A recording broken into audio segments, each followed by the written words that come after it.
सुप्रभात, नमस्कार। आज हम वर्ग दसम के विद्यार्थियों को प्रथमा पाठ सूची पर्यावरणम के विषय में पढ़ाएंगे। सूची का अर्थ होता पवित्रता, शुद्धता, और पर्यावरण का अर्थ होता है हमारे चारों ओर के आवरण।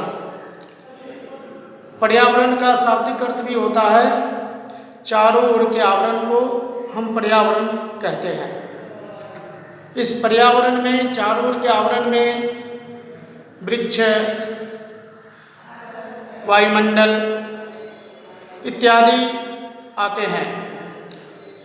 सूची पर्यावरण अर्थात प्रकृति की शुद्धता, पर्यावरण की शुद्धता है। इस पाठ का सर्वप्रथम हम परिचय जानेंगे। प्रस्तुत पाठ जो सूची पर्यावरणम है, संस्कृत के प्रकांड आधुनिक कवि हरिदत्त शर्मा के लस लतिका नामक रचना से यह संकलित है। इसमें कवि ने महानगरों में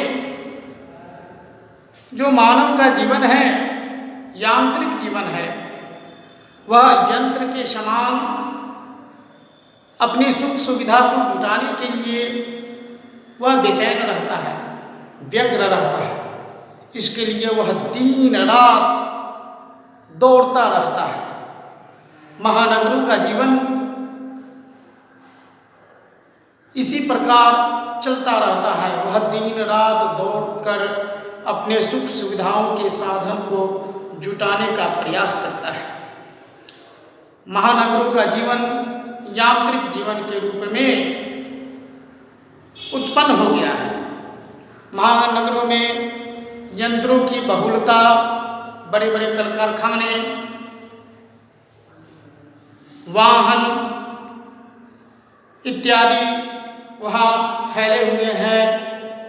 इससे जो प्रदूषण की जो समस्या उत्पन्न हो रही है, मानव मस्तिष्क, मानव का जीवन कष्टमय होता जा रहा है।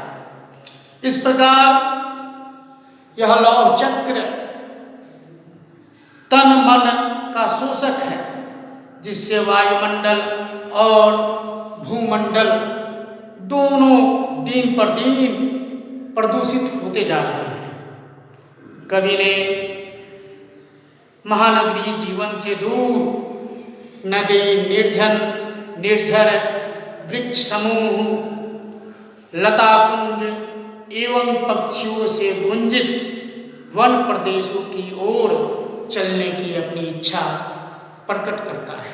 अर्थात कवि का मन जो महानगरीय जीवन है उसमें नहीं लग रहा है, उसका मन बेचैन हो रहा है। अपने मस्तिष्क को शांत करने के लिए वह प्रकृति की सुरम्य गोद में चला जा रहा है, जहाँ उसे मानसिक शांति की प्राप्ति हो। कवि यह इच्छा व्यक्त करता है कि मानव मात्र के स्वस्थ जीवन की वह कामना करता है। वह प्रदूषित वातावरण में जीते जी मरने की इच्छा नहीं कर रहा है।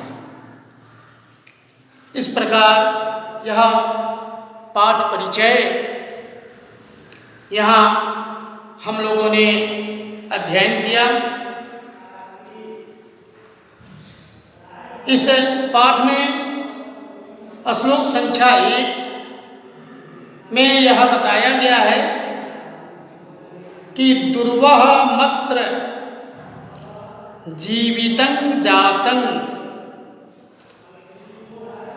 प्रकृतिरेव शरणं सूची पर्यावरणम।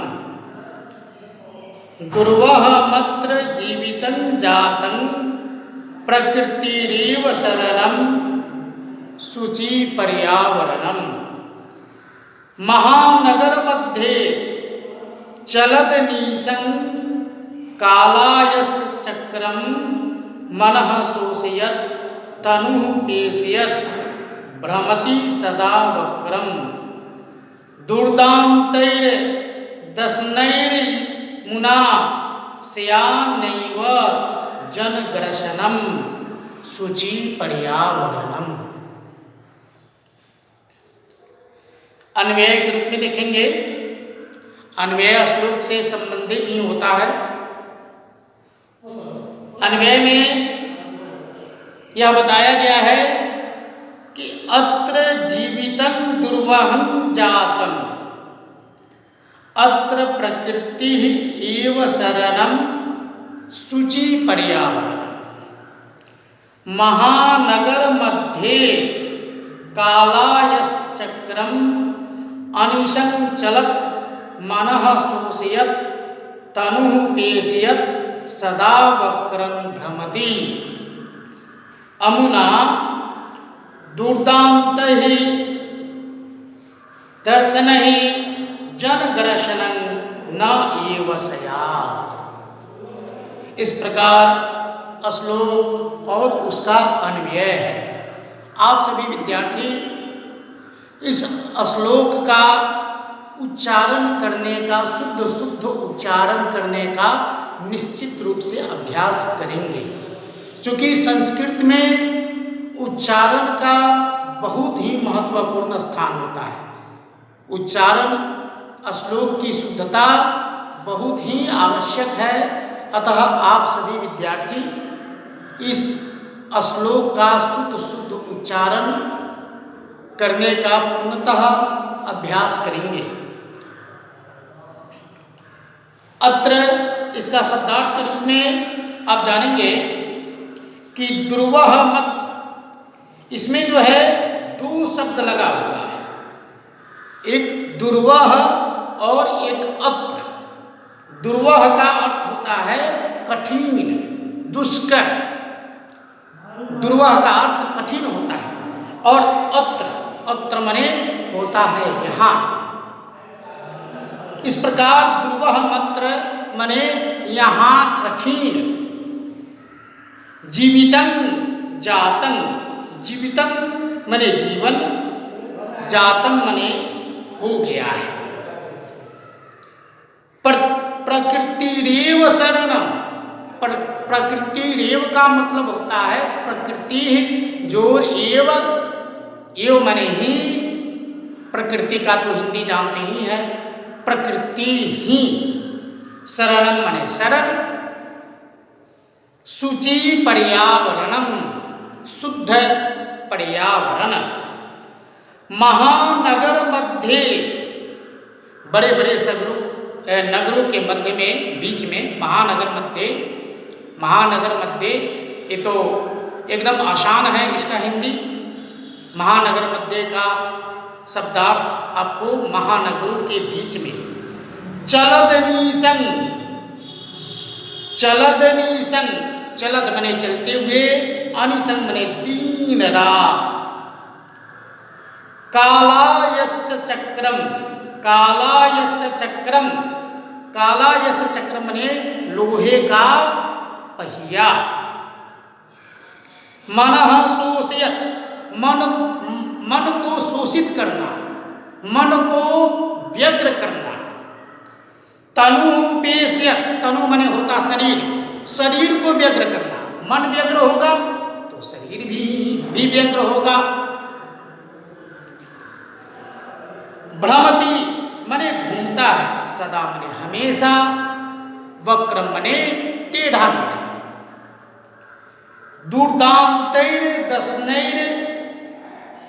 दुर्दान्तैर्दशनैर अमुना, और दुर्दांत का मतलब होता है भयानकों के द्वारा, दशनैः मने दांतों के द्वारा, अमुना मने इससे,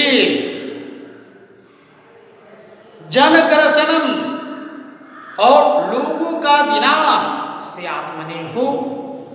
इस तरह से हम इस श्लोक का उच्चारण, अन्वय और शब्दार्थ